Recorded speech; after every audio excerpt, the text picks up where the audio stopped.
अस्सलाम वालेकुम, कैसे हैं आप सब। उम्मीद है बिल्कुल ठीक ठाक होंगे। आज हम बात करेंगे तुलसी के प्लांट के बारे में। तुलसी एक बहुत ही पॉपुलर प्लांट है। इसकी कई वजूहात हैं पॉपुलर होने की। उनमें एक वजह इसकी मेडिसिनल वैल्यू भी है। इसके लीव्स भी इस्तेमाल किए जाते हैं मुख्तलिफ़ मेडिसिन्स में। इसके अलावा इसकी लीव्स की चाय भी पी जाती है। यानी ये कि काफ़ी पॉपुलर प्लांट है। खानों में भी इसको इस्तेमाल किया जाता है और इसकी कई वैरायटीज़ होती हैं। और आज हम इसी के बारे में बात करेंगे कि हम तुलसी के प्लांट को किस तरह केयर करें अपने घरों में। ये एक पेरिनियल प्लांट है और कई दफ़ा ऐसा भी होता है कि सर्दियों में हमारे ये प्लांट डोरमेंसी में जब जाता है तो फिर हम उसकी सही से केयर नहीं कर पाते और वो फिर ख़राब हो जाता है। लेकिन अगर आप इसको ज़रा सा सही से केयर कर लेते हैं तो फिर ये साल साल आपके घर में लगा रहता है। मेरा ये प्लांट जो है वो 3 साल पुराना है। आप देखिए इसके स्टेम कितनी दफ़ा मैंने इसको कट किया, इसकी बहुत सारी ब्रांचेस लगाई और इसको प्रोपिगेट किया और अब ये माशाल्लाह से दोबारा से बहुत अच्छा हो गया है। यानी ये बहुत सारे प्लांट्स का मदर प्लांट है।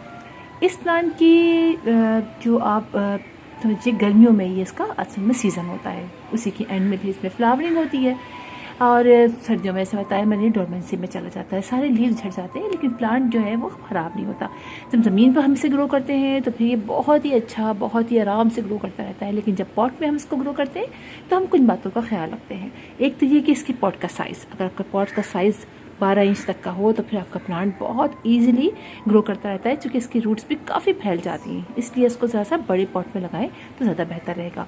अच्छी वेल ड्रेन सॉइल में लगाइए, यानी ये कि इसकी सॉइल के अंदर आप न सिर्फ ये कि ऑर्गेनिक आप मैटर भी इस्तेमाल कीजिए, यानी आप कोकोपीट इस्तेमाल कीजिए। इसके अलावा आप गोबर की खाद, कंपोस्ट, ये सब वर्मी कंपोस्ट एक पार्ट लीजिए और एक पार्ट जो है आप लीजिए सैंड, यानी ये कि गोबर की खाद, कंपोस्ट, कोकोपीट मिला के गार्डन सॉइल और एक हिस्सा इसमें फिर सैंड का करेंगे तो 3 चीज़ों के कॉम्बिनेशन से ये प्लांट बहुत अच्छी तरीके से ग्रो करता रहेगा।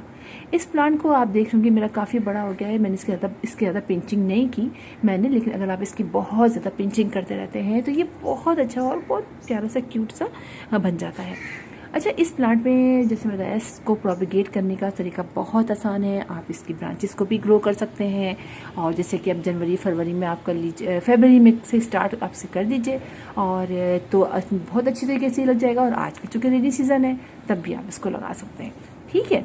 तब आप साल में 2 दफ़ा आप बहुत ईजिली इसको प्रोपिगेट कर सकते हैं और सीड से भी आप इसको ग्रो कर सकते हैं। सीड जब निकले तो आप इसको सीड से ग्रो कर लीजिए।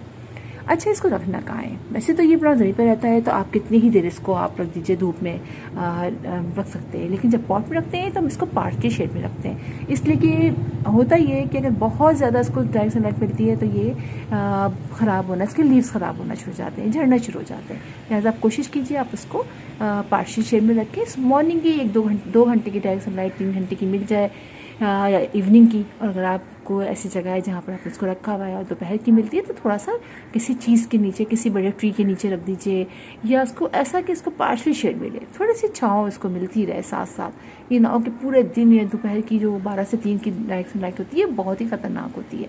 अक्सर हमारे लिए प्लांट जो होते हैं वो ख़राब हो जाते हैं, और स्पेशली तुलसी का प्लांट। लिहाजा ज़मीन पर तो कोई ऑप्शन नहीं होता, ज़मीन पर तो वो ग्रो करते रहते हैं।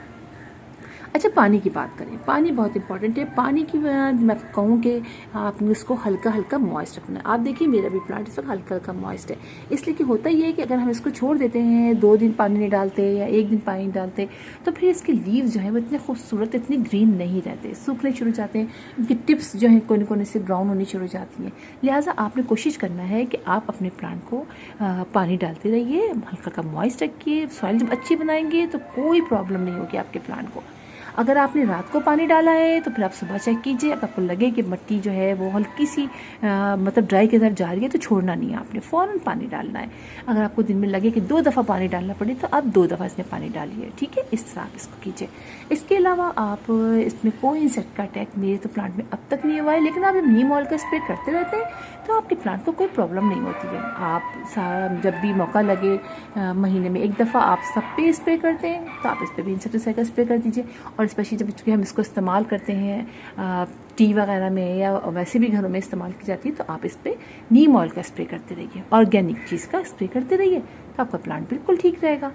अच्छा, फर्टिलाइज़र की बात करें तो साल में आप इसको फर्टिलाइज़र की ज़रूरत नहीं पड़ती है, लेकिन ये कि अगर आप इसको फर्टिलाइज़ करें वीक में जैसे 15 डेज़ में एक दफ़ा लिक्विड डालते हैं, वो बिल्कुल आप डाल दीजिए, फर्टिलाइज़र्स को दे दीजिए। और इसके अलावा आप इसको साल में 2 दफ़ा समझिए फरवरी और सितंबर में आप इसको गोबर की खाद, वर्मी कंपोस्ट, लीफ कंपोस्ट, उसको 2-2 मुट्ठी भर के आप अपने प्लांट के इसके स्टेम से दूर फासले पर डाल दीजिए। बस आपका प्लांट बहुत अच्छा ग्रो करता रहेगा। तो काफ़ी अच्छा प्लांट है, खुशबू भी बहुत इसकी अच्छी आ रही है इस वक्त। मैंने आज से इसको टच किया और इसकी खुशबू बहुत अच्छा है। तो ये प्लांट आप इजीली अपने घर में लगा सकते हैं। ज़्यादा आपको ये मतलब इसको लगाने में आपको प्रॉब्लम नहीं होगी। अच्छा प्लांट है। तो फिर इंशाल्लाह आप लोगों से मुलाकात होगी किसी और वीडियो में किसी और टॉपिक के साथ। तब तक के लिए अल्लाह हाफिज़।